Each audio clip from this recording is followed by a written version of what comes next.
my channel! For today's video, we are going to talk about writing a research proposal. There are various formats in research writing. Well, it depends on your research teacher on what format you are going to use. This content will serve as your guide in writing your research proposal. Are you ready? Let's begin. So let's start with Chapter 1. Chapter 1 includes introduction. So, introduce your topic. So, in introducing your topic, you need to present relevant background of your topic. You will discuss here what is your topic all about. And remember, this section must hook the interest of your readers. The second one, state the importance to investigate this topic. In stating the importance of your topic, you need to consider these questions. What makes your topic important? Or is your research topic relevant to the present time? You need to think of that. What did we know about this topic before I did the study? So you need to consider if you have prior knowledge of your chosen topic. So is your research topic familiar to you, or do you have prior inputs of this topic? So you need to work on that. The next one is, how will the study advance our knowledge?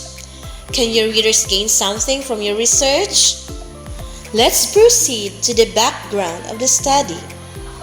Background of the study includes an overview of your topic. Like, what do you want your readers to know about concerning your topic? So you state there general information of your topic, context of your topic, rationale or justification of your topic. So in this part, it helps the reader understand your reasons for conducting the study.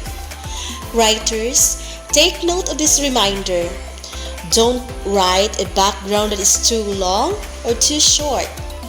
Just focus on important details and write it concisely. You can start this statement by stating this study presents the, so you need to state all the information you've gathered or the context about your topic. So be mindful and also do not forget to cite your sources. Next, let's proceed to the statement of the problem. This section presents the general and specific objectives of the study. The specific objectives are stated in the form of questions which the researcher wishes to find the answer. You can start your statement by saying this study aims to investigate. So state your research title or chosen research topic. Then specifically, it seeks to answer the following questions. Write your research question orderly. Take note, your research question must address an issue or problem which can be examined through analysis and interpretation of data. Then let's move forward to theoretical framework. This section presents the theories as basis of a study, a theory that explains the existence of the problem, and an elaboration on how the problem-dependent variable may be influenced by the independent variables that are presented. Researchers, take note. In this part, you will explain the existing theories that support your research. You can start your statement by writing, this study is intended to give more inquiries on. Now state your chosen research topic.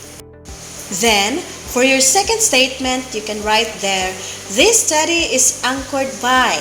State the existing theories and proponents that support your research. Example, this study is anchored by Gestalt theory. Then followed by a conceptual framework.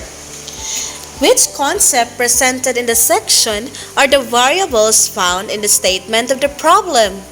A schematic diagram of the assumed flow of relationship between or among variables is presented. The conceptual framework is presented both visual, and textual. It depends on the researcher on how they are going to present the concept. Then, it illustrates the expected relationship between your variables. It defines the relevant objectives for how your research process and maps out how they come together to draw coherent conclusions. Let's move forward to significance of the study.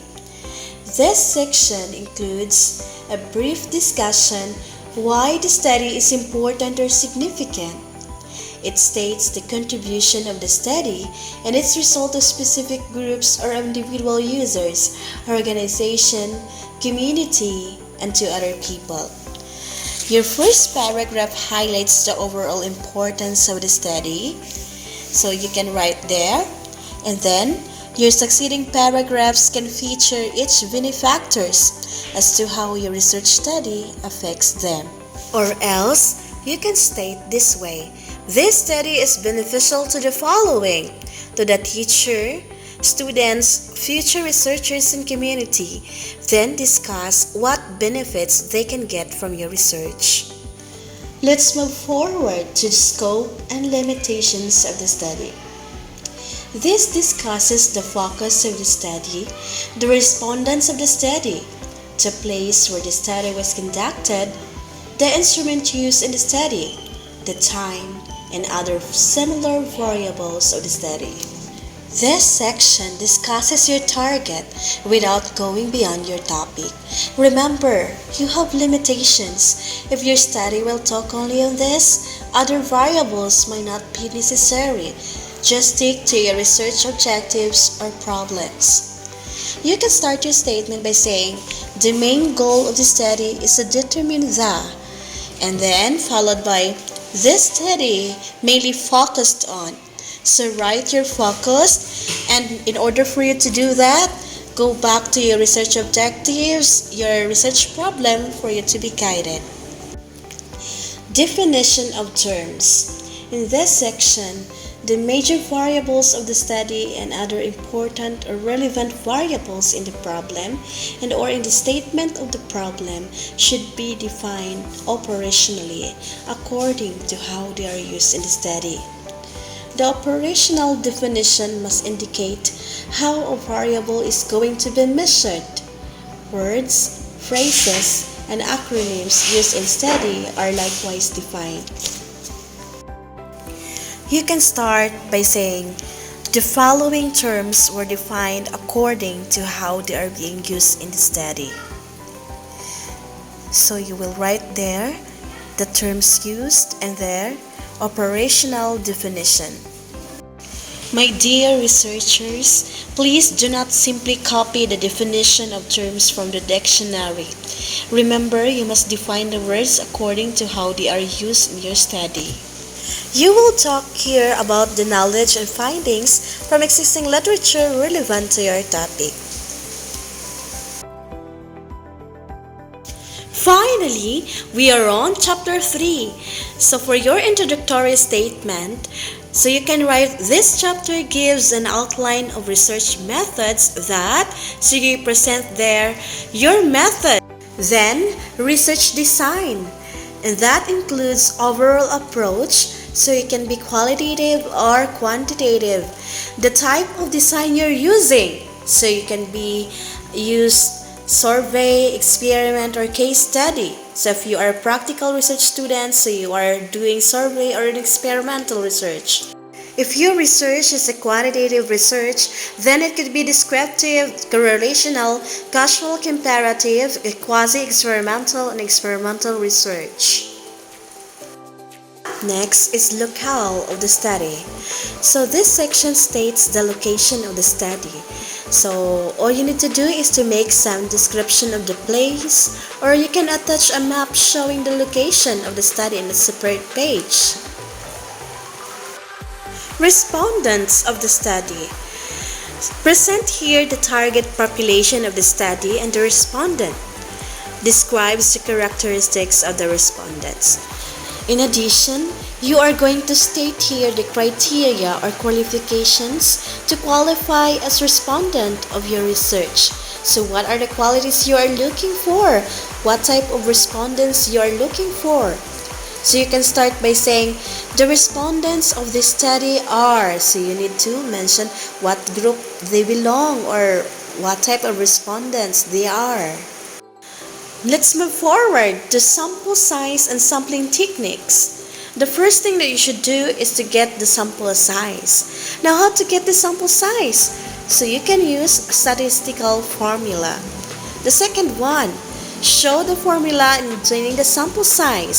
So you will discuss how did you arrive this and that using that formula. The last one, describe the sampling technique used. Research instrument. This section states the instrument used as tools for gathering the data, how they were formulated and validated to establish its reliability. This part, you are going to state what instrument you are going to use in your research. This can be in the form of survey, questionnaires or standardized tests, interviews, and any forms of instrument you preferred depending on the type of research you are doing or depending on the topic or research questions you are focused on. Next is data gathering procedure.